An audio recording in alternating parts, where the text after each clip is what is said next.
Welcome to the Let's Fix Construction podcast. Let's Fix Construction is an avenue to offer creative solutions, separate myths from facts, and erase misconceptions about the architecture, engineering, and construction industry. 1, 2, 1, 2, 3, 4.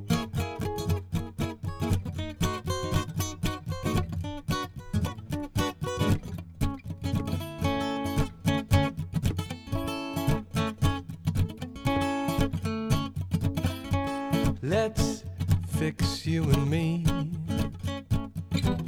Every broken thing that we can see, all the pain and all the misery. Let's start tomorrow.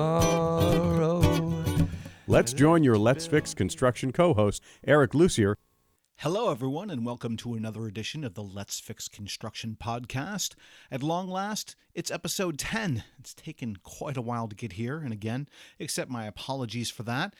They seem easy to do, and in essence, it's a matter of finding the time, and of course, finding the content, and then, of course, editing it and posting it. And, there's a little bit to this, and I actually just answered a question earlier today on LinkedIn that asked if you had been a podcast guest before. And I said, yes, I've been a guest on 3 different podcasts, and I co-host or host 2 different podcasts. And he asked which one I liked better. And I thought for a second and that said, probably the guesting. And it's mainly because there's no post-editing. There's not much stress involved in it. It's a new voice. It's new content. And it comes together a lot easier than one that you call your own. So giving this a whirl once again as a solo voice, episode number 10. And it's taken a little while. We're here hoping for more consistent posts on the Let's Fix Construction podcast. And August is wrapping up, and for those of you that are not familiar with what I do, my name is Eric Lussier, by the way. I am a Finnish trade, a Finnish subcontractor, and we do gymnasium flooring, sports flooring across the Northeast. And up here in the Northeast, that's predominantly a school-oriented trade, and with schools, you do work mostly in the summertime when it comes to school construction, and they all seem to wrap in July and August. So I accidentally ventured into construction in January of 2006, and this will have been my 14th August, and they've all been a little bit different. It is hard to really explain to somebody that is either not in construction or is not a finished trade exactly how hectic August can be for a small business in finishes, because no matter when the shovel goes in the ground, no matter when the proper scheduling says the finishes should be installed, it all boils down to basically about a month's time, and that all usually falls in the month of August. So it's always been interesting, to say the least. The frustrating thing is my birthday falls in August. You always want to take a little bit of time in August off. Kids are getting ready to go back to school. But in this industry, in the finished trades, it's extremely difficult to predict what's going to go on in August. And this one, a little bit different in that there wasn't the same number of projects that there has been, but they've all been very, very interesting. What we've seen over the last couple of years, through the summer months at least, is we're not seeing the traditional bid cycle, which was usually design in fall and winter and bidding in winter, early spring, and then construction in August, usually, or installation in August. It's just not really ceasing the bid season right now. It's going through all year round.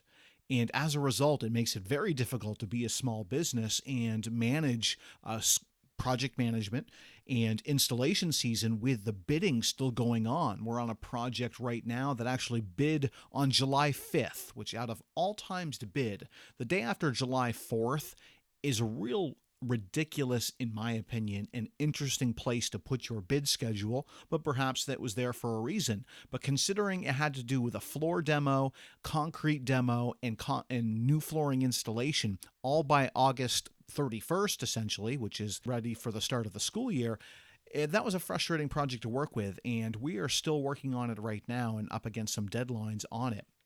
And I'm not really sure, if you were seeing the construction flow go as we are, where there is really no true cycle anymore. You can pretty much take any of your months of the year and you could be either designing, you could be finishing construction documents, you could be bidding, you can be installing. The race now is to, once the money is approved, it seems, get the shovel in the ground and get that project kicked off as fast as possible while you have funding there and while your estimates are lined up. It is getting increasingly more difficult to hit budget, as we're all starting to see. Construction labor is still just really the tip of the iceberg for a problem. I believe it's only going to get worse. But as a result, construction costs are going higher and higher. As material costs are getting higher, labor is getting more expensive, and people are really throwing some really high numbers out there, in my opinion, thinking, hey, if we're going to get this, we're going to make some money doing it. So we're seeing costs go a little bit higher than normal. We're seeing installation schedules just go absolutely haywire. And the most difficult thing is on the front end of a project, if you were delayed by, let's say, a long winter like we have here in Vermont, or let's say a really wet spring like we had here in the Northeast, the project schedule on the back end and the completions really don't change. They still want everything to be completed by the start of the school year, which here in the Northeast is the end of August, maybe right around Labor Day. It's even earlier elsewhere in the United States. So we're seeing a more compressed schedule with no consideration on the back end for completion, and it's making it more and more frustrating to be a finished trade, because we are needing to install in either subpar conditions or job sites that aren't ready, either with trades that are still in the room, with other finishes around us, with permanent HVAC and lighting perhaps not in, and it's getting increasingly more difficult to do our job in this day and age. It's already difficult being a flooring trade. You're the last one in, budgets are already overblown. You have, at least for gymnasium flooring for us, you're in a 6,000 to 8,000 square foot space, and it's the storage facility of a school up until the very last second. As a result, you're seeing messy slabs. You've got paint, you've got splatter, you've got mud, you've got cutting oils all over the slab, and most other trades really don't seem to care that is occurring, because they're gone and off the job by the time it gets turned over to us. So we're seeing these job sites that have these contaminants on the floor. They are suffer from curled saw cuts, bellies in the slab. The concrete spec has not been followed, and by the time it gets turned over to us, like I said, the budgets are already overblown. The time frames have gone through the roof. You need to be there. You need to be installing. But when you have a particular moisture-sensitive floor covering like we do, or one that tends to mimic and telegraph everything that's on the slab, it's really, really, really important that job site conditions are met and followed. Because if we don't go by the T and make sure that everything is in line, the floor quality installation is going to suffer, and then of course that affects us getting paid. And that's never a good thing at the end of the job, when all you want to do is button it up, get out of there, submit your billing, and be on with the job, on to the next job. We're really seeing a very interesting turn in the construction industry, if you will. I don't know if it's a turn so much as maybe it's just a stroke of luck that we've happened to see over the last few months in construction. And it's been some projects that really are not truly ready. And they won't even seem to admit that they're ready, but they still want the flooring to go in, and they still want us to finish up. And it's been a very frustrating summer. It started on a job in the Bronx that I actually blogged about on the Let's Fix Construction website, letsfixconstruction.com. I did what ended up being a trilogy on this same job site, where we had basically been telling them in April and May when we were due to start, and we arrived for a pre-installation visit. And they couldn't take the time to tell us that not only were they not ready for that day until we showed up, we had to find out for ourselves, and they were perhaps about 6 weeks behind. And they could take no time to let us know. And one of the frustrating things that we had on that job was they were an extremely communicative general contractor for months and months. This is the only job that I've ever actually been on where before the concrete was actually poured, even poured at the job site, they asked us what moisture conditions needed to be for the slab and what the levelness had to be. And we explained it to them. It needs to be an 1/8 inch and 10, which is very common as a concrete planarity nowadays, and it needed to have a 92% relative humidity in the concrete. That's a level that should be attainable if you get your floor concrete enclosed, your space enclosed, and turn on that air conditioner and basically get it up to in-use conditions as soon as possible. Well, they knew right off the bat that they weren't going to be able to hit that 92%, and they weren't going to be able to hit the 1/8 inch and 10. And they actually asked us for change orders before the concrete was even poured for a moisture mitigation system, because they needed to get on that slab sooner.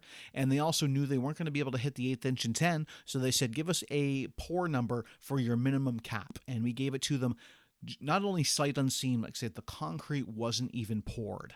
And they gave it to us. And meanwhile, they were still weeks and weeks and weeks behind. And by the time we were finally on the job site, we suffered with water infiltration after the moisture mitigation. We were kicked off the job for certificate of occupancy inspections while we were doing our installation. We were told the last minute, you're not able to be here at the last couple of days notice. And it was very, very, very frustrating. And in my opinion, almost no consideration was given to us for our time, which is, of course, money. And when you're on a job in the New York City area, greater New York City area, everything's expensive. Your hourly wages, your lodging, your food, we're traveling installers. Everything adds up very fast. And when you are not being given the proper consideration to reallocate your workforces, what else are you going to do but still put your guys up or give them a couple of days off? Nothing that you want to do in the month of July when you should be installing flooring. And it was a very, very frustrating process to go through. And it's now done. It's behind us. Of course, we're not being paid, which is a whole nother matter that I think the construction has for issues, is payments in time. But the construction schedule's just through the roof on that job, as well as the one we're on right now. And both of these jobs, both the one in the Bronx and we're on a big job in the capital region of New York, were metal buildings, very simple structures, if you will, with very little going inside other than concrete and the basketball hoops and lighting and some HVAC, but not a whole lot of bells and whistles, heck, not even sheetrock that needed to be taped and painted. And so they only need to turn over a weathertight space. And we're on this job in the capital region, and there's trades everywhere at the last moment. We had to do a lot of concrete grinding to knock down the curl in the slab. And while we were doing that, we were letting some other trades button up. But this is the only job that I've ever been on where there were so many other trades in the space that we needed to bring in an auto scrubber to actually clean up the concrete to get it as clean as possible for our installation methodology that we were using. Never had to do that. Rented an auto scrubber for well over $1,000, had it for a couple of days and ran it through this space just to have a clean facility. And we finally basically booted everybody off the job, and we started installing our floor. It's a rather large job. It was going to take us 4 to 5 weeks, and we're basically a week in, and the wet weather continued a little bit into the summer, and we've had some pretty good drenching storms, and the job site took rain that seemed to have come through the slab or through the bottom of the wall and completely flooded out flooring. Quote unquote weathertight building. Trade work is done. And here we are trying to install flooring and once again being inundated with water issues on a job. And we actually took days to correct the flooring that was already installed, pulling it out, drying it out, putting it back in. Fortunately, they had a synthetic on this job and it was not impacting it, but this is supposed to be a watertight building. Windows, doors, things in place, the heater up and running, and it was, and things were there, and yet we still had full-on water infiltration. They didn't know that it was going to be an issue until it was, well, so they said until it happened, but we were told by some other tradesmen on the job that there had been some water issues there. And where's it stop? I mean, we've got weeks more to do the installation. We're trying to play along with everybody, but here we are knee deep into the month of August when we should be on jobs installing nonstop, and we had to leave for about 5 days' time for the site to dry out, to actually just reacclimate to indoor conditions. And if this trend continues, I'm not really hopeful about what jobs are going to look like next year, not to mention 2021 and beyond. I'm not really sure what is occurring, why this is happening. Is the trade labor shortage that much greater that the skills are not being there? Are we rushing along on our jobs and getting people into place before the job sites are ready? Is it a combination of the two? Are people working with materials that they're not familiar with? Is the quality of work not there 100%? It's frustrating and it's flummoxing and it's very, very concerning, because the last thing you want to do is correct any work, not to mention controllable work, when you have water infiltration. That should be something that should be controlled on a job site. And yet here we were essentially on back-to-back projects that we needed to correct work. And I don't want to point any fingers by any means, but it's been a real interesting August. And going back to that job where they had to remove flooring and remove concrete, that one's been a whole nother headache on its own. This was a job that actually had a heavy metal contaminated urethane floor. There is, I've been writing a lot about it on LinkedIn. Please connect with me, Eric D. Lussier on LinkedIn, if we haven't had a chance to, where there are heavy metals, mercury, lead, in these urethane floors that were installed predominantly in the 70s and 80s, but I've been involved in projects that just go back about 12 years or so where there are heavy metals in the floor. And these need to be abated very carefully, much like asbestos is done. They do them in negative pressure containments. They need to package it up properly, dispose of it properly. That's a big one. And a lot of times they require millage of the concrete slab to actually get the mercury out of the concrete itself, because it will seep in. Well, on this job, they actually called for complete abatement of the concrete and repouring of a new concrete slab. Well, my manufacturer says that you can't cover a concrete slab for a minimum of 60 days. So this job was bid on July 5th. We actually got on the job site on August 22nd to get the floor installed and turn it over for the start of the school year, which is coming up any day now. And luckily, I was a little bit informed in the up front in the bidding phase, where I said to them as part of our bid, I said, look, you can't bid with these materials as is. You're going to need an epoxy moisture mitigation system, which can be installed as soon as 7 days after the concrete is placed. And we went in to do that last week. It just started, and we found that the concrete that was poured was done poorly. Now, this is not an exception. Unfortunately, this is now more or less a commonplace rule. We unfortunately are finding concrete quality getting worse and worse. We were on a job a couple of months ago that had the first broom finish interior slab that I've ever seen, and I've been doing this for 14 summers now, and they just did it without even asking anybody, and it all had to be knocked down before it was even able to be dealt with. Well, on this one, out of planarity, I mentioned before, it's an 1/8 inch and 10, but without even running a laser on it to view the planarity and how far out it was, we were guessing that it was going to require about a 1/2 inch overpour to get it to the 1/8 inch and 10 to create a smooth, flat, and level surface for our new flooring.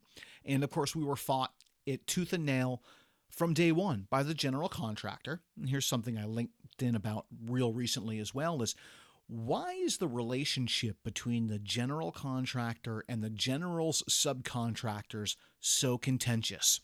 Now, GCs self-perform certain work. Not all, but a good amount. And then any work they cannot self-perform, they sub out to specialty contractors like ourselves. So as a result, we give them the bid based on the bidding documents, and we are contracted to install work for them that they cannot do. Now, going back to the ridiculous payment methodologies in construction, generals are not paid until our work is accepted. So it is in our utmost interest to make sure that our quality of work is 110% so that they can get paid, so that we can get paid. Now, why is it when we show up on a job site and we tell a general contractor, look, your concrete is out of level, it needs this much correction, you need to do this work, and you can do it, or we can do it, or you can sub it out, but it needs to be corrected, that we are fought, generally speaking, tooth and nail about how there is nothing wrong with the concrete. You flooring guys are always asking for more money.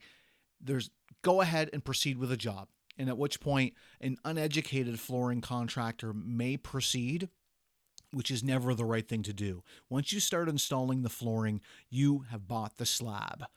I've learned many years now being in this that you never start covering a subpar slab without covering all of your bases. Getting a full-on pre-installation waiver, which can probably still get thrown out of court, but documenting. Make sure that as the flooring professional, you are telling the general contractor, making them aware of issues, what your recommendations are, and what is necessary for the flooring to install. So if you've done all of that and the general is still saying no, we put it back to them. Go ahead. You correct it then. This is necessary. If they say, we're not going to do it, you're responsible for it, it's in your spec, well, we'll reference the spec and go, no, it's not in our spec. It says the general contractor is responsible. Also, if you review my proposal, it says clearly that no substrate preparation is in my bid. And we are heavily questioned about that all the time. Heck, we were on a job 4 months ago. Small daycare in New Jersey, a couple thousand square foot space. We gave them a price for, I want to say somewhere around $25,000 to supply and install their floor. Well, their concrete was a mess. And not just a mess, but we proposed about an inch over pour because it was out that badly. So we gave them a price. It came in somewhere around $13,000 to cap their floor. We were also going to moisture mitigate it as well. And we were berated by our customer because we didn't make them aware that their new concrete slab could require $13,000 in prep work. Upon which we responded to them, well, why would we inform you of that? Your brand new concrete slab should require $0 of prep because you have a specification, 1/8 inch and 10. That's the requirements. Have your concrete guy pour to that. Then have everybody protect it and make sure it's not all whacked up, spills, what have you, contaminated, and so that when we get there, we're ready to go. But no, this job was not only poorly poured, but it had footprints in it, it had leaf marks in it, it had a mess of paint on it. There is no amount of preparation that we can do as a flooring installer to know that this job was going to require another $13,000. So we told them, no, we shouldn't have warned you. This job shouldn't have needed $250 in work. So of course we excluded it all. And there's no amount of explaining that can get people that aren't in the construction industry day to day to understand. And this was an end user essentially sitting on the committee. And we ended up getting, of course, the change order and installing a successful floor. But we will always exclude this prep work because we just never, ever, ever know what we're going to be confronted with on a job. People don't understand that when we do a 25,000 square foot field house and we only give them $13,000 in a change order, that's pennies, absolute pennies on a job of that size compared to what it could be. I was on a job in one of the 5 boroughs within the last 10 years or so that was probably an 1,100 square foot basement space that by the time it was all said and done, it was a failing rat slab that had to be pretty much demoed and repoured and covered, that the job ended up being somewhere in the realm of a $90,000 contract for a 1,000 square foot floor. And of course, that wasn't part of the initial bid, but you go by the construction documents and you price it given ideal conditions and you go from there. We'll never fight if there's a couple of hours worth of work and a couple of bags of patch that need to go down onto the concrete. But the second that it's anything extraneous, high concrete moisture levels, a surface that's out of the 1/8 inch and 10, maybe a 1/2 inch out, maybe 3/4 of an inch out, will never proceed. When you install a product that lays like a wet blanket, and when we say that, we mean it for real, it is imperative that that 1/8 inch and 10 is met. And it may be an 1/8 inch and 10 the day that it's poured. Keeping it that 1/8 inch and 10 is extremely important, making sure it cures properly, dries properly, minimize the saw cuts and the construction joints put into it, because that's most of the time where you see your curl. And that's in the job we're in the capital region, even though they put in a concrete admixture, which helps quote unquote lock in the moisture, even though the science isn't really there, it's still curled at the saw cuts. Well, generally, curling of a concrete slab is seen where the top layer of the concrete dries faster than the bottom layer, so the water moisture is emitting from the slab and it makes the concrete curl. So I was really surprised that with this admixture, water moisture is not supposed to be escaping from the concrete, but lo and behold, it was. So we saw curls on almost every joint, and these guys had a rather large job and about a 10 by 10 grid for saw cuts. So we had over 1,000 linear feet of saw cuts that had to be mowed down before we could install over them. Usually that's where you're outside of your 1/8 inch and 10, but it's not the only place. You're going to see bellies in the middle of those pans, and we see that quite a bit. So you need to make sure that a proper slab investigation transpires before the floor is installed. If you don't know your concrete moisture levels, please stop, ask questions, investigate, hire in a third-party investigator to do your concrete moisture testing. That is the biggest bugaboo in the industry right now, and we cannot talk about it enough, and it's an issue on every single job we're on, not just renovations, but new construction. So surface planarity and concrete moisture, the two biggest issues. So going back to this job on Long Island where the slab was literally replaced, they fought us tooth and nail. There's nothing wrong with the slab. There's nothing wrong at all. Well, we finally show it to them, and they're like, oh, okay, well, yeah, we can see that. So we start grinding the floor to get it to an area where we can actually start installing, and it's so soft that we're actually mowing down much more than we had originally thought we would, and it was cutting down the amount of material that were needed. And none of this work was really needed up front, but we went in to start prepping the job just to start moving things forward, knowing our time frames. And they said, well, all right, they stopped us and they said, all right, we're going to bring in our concrete guy to patch the floor, which is fine. We always say that this is okay. Just make sure that they know what they're doing. Generally, they didn't pour a good concrete slab to begin with. Are you confident that they're able to fix their issues up front? Well, at the back end is how I should say it. Well, on this job, not only did they not prime the concrete moisture mitigation system that we put down, but they put down a patching material, if you will, that couldn't be covered by moisture-sensitive floor coverings for 2 to 3 days. So that was going to slow us down 2 to 3 days. But they also overwatered this patch, and they showed, I saw pictures from the job site, and it was failing right from day one. It was cracking. It was bubbling. There was chunks of the pour. It wasn't done throughout. It was just done in areas. It was borderline laughable, unfortunately. And here we are just trying to put in this floor for this customer, for our customer, the general, for the owner, and we couldn't do it. We said, all right, not only can we not install on this, but you've now contaminated our moisture mitigation system because you need to remove this failing patch. And they said, why? Well, we're like, well, you put it down wrong. Not only did you not prime it, but it's not installed properly. It wasn't done throughout. It was overwatered. It's failing already. So we can't install over this. We need to make sure that every level of the installation is as flawless as possible. The original base slab for concrete, the moisture mitigation system, the patch, then of course our flooring is all done as optimum as possible to make sure that there is no bonding issues, there's no warranty issues. We fought tooth and nail again as to why they needed to remove this off the floor, and then why they needed to go back to really us and give us the change order for that cap on top of the slab that we'd already priced them not once, but twice. So this was the third time that we priced it for a cap, and then we had to price it to re-mitigate the system yet again. Why, they said, we explained this to you. You remove the faulty concrete underlayment by mechanical grinding. You've basically compromised the moisture mitigation system. You've removed it.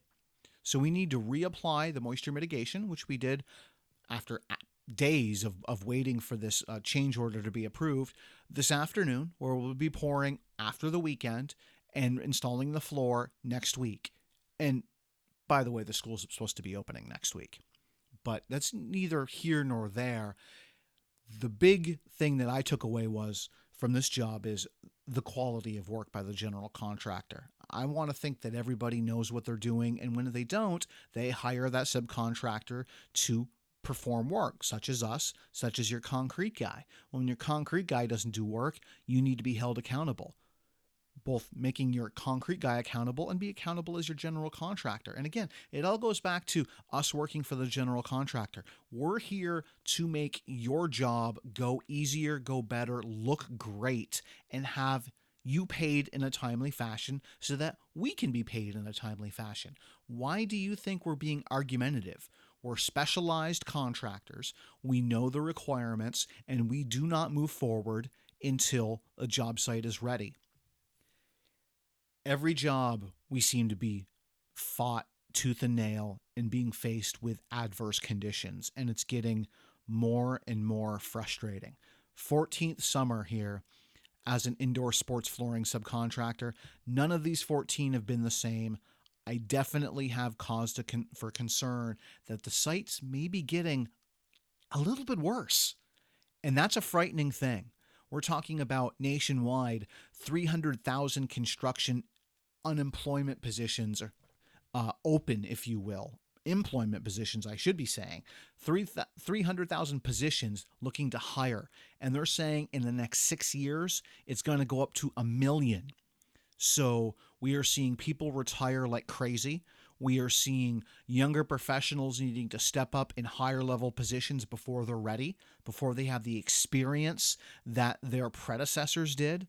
We are seeing subpar work much more commonplace, and I have real legitimate concerns that things are only getting worse and not better. So I don't mean to be a downer, and I don't necessarily have that fix, if you will, that we promote here in Let's Fix Construction. But if you're a flooring guy, if you deal with flooring finishes, I'm going to put a couple things out there before I close out this episode. Concrete, like I mentioned, two biggest issues out there: moisture, concrete moisture. Do relative humidity ASTM 2170 in situ tests that test 40% into the depth of the concrete slab for moisture readings.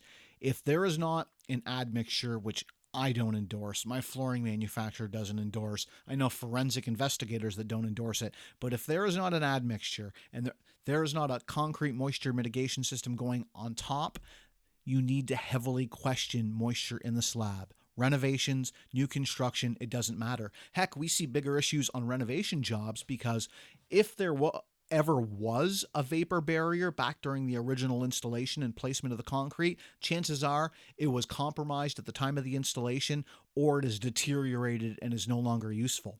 And if there is not an in-place working vapor barrier and the groundwater is not out of play, you will always have moisture issues in a concrete slab.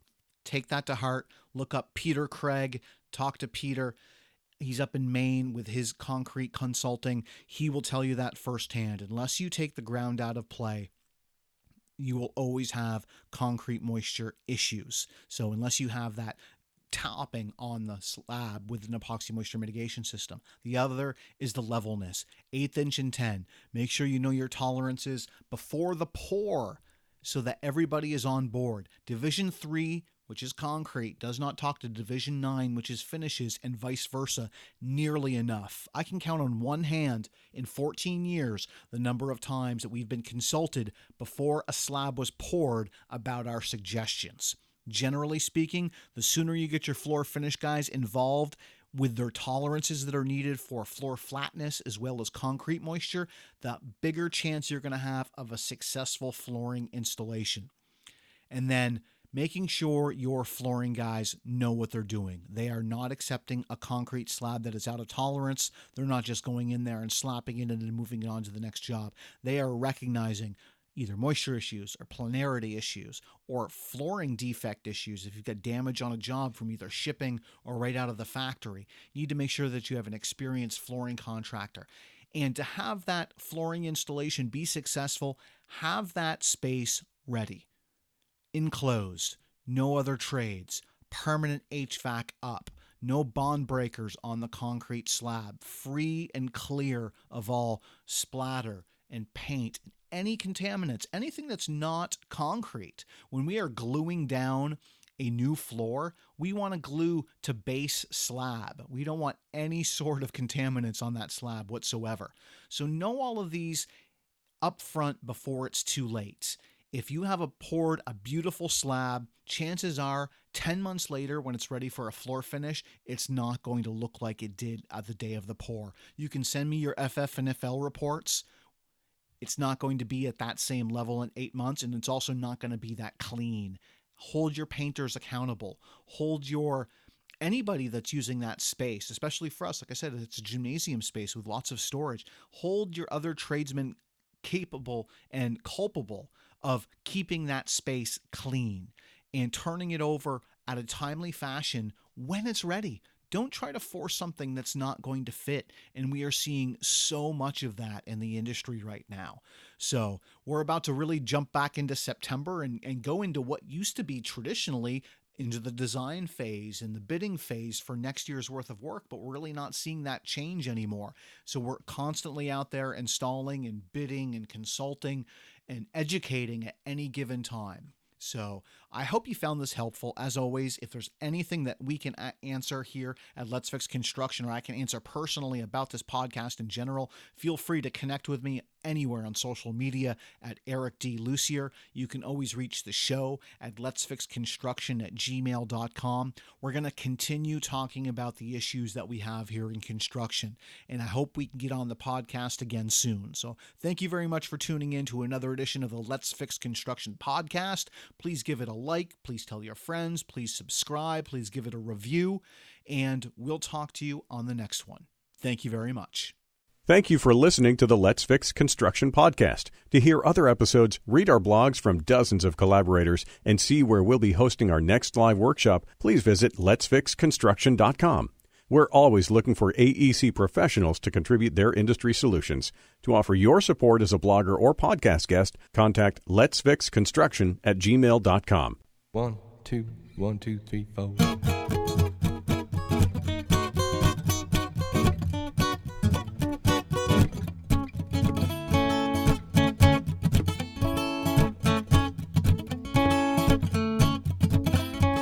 Let's fix you and me. Every broken thing that we can see, all the pain and all the misery. Let's start tomorrow. Let's build you and me a towering impossibility, a thing of art, a thing of beauty we can show. If it don't matter if it's new or old, and we don't have to wait until we're told. Let's fix it now before the iron's cold. We'll fix it once, we'll fix it thrice, as many times till it stays nice. A wondrous world this would be. Let's fix it, you and me.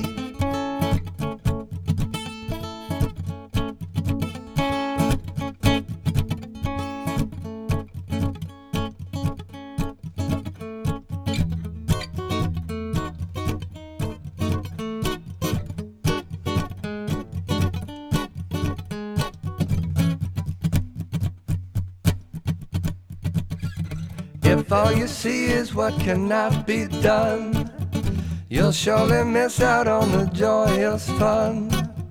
So come with me and we'll reject no one. I trust you know this ain't no joke. Let's pull together all the folk and we'll work on life's mystery. Let's fix it, you and me.